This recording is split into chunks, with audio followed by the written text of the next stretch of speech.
ఏ బాటైనా పర్వాలేదంట, సమయంతో సాగటమే మన సింపుల్ సిద్ధాంతం.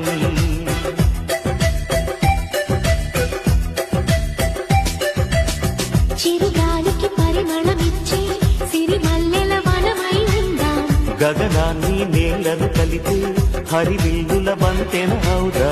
ఆనందం అంటే అర్థం మనమందా, ప్రతి పూట పాటై సాగే హుషారు సరిగమలో. ఎన్నో ఎన్నో రాగాలుండే సంగీతం కాదా, చల్లకి నవ్వుల కేరింత.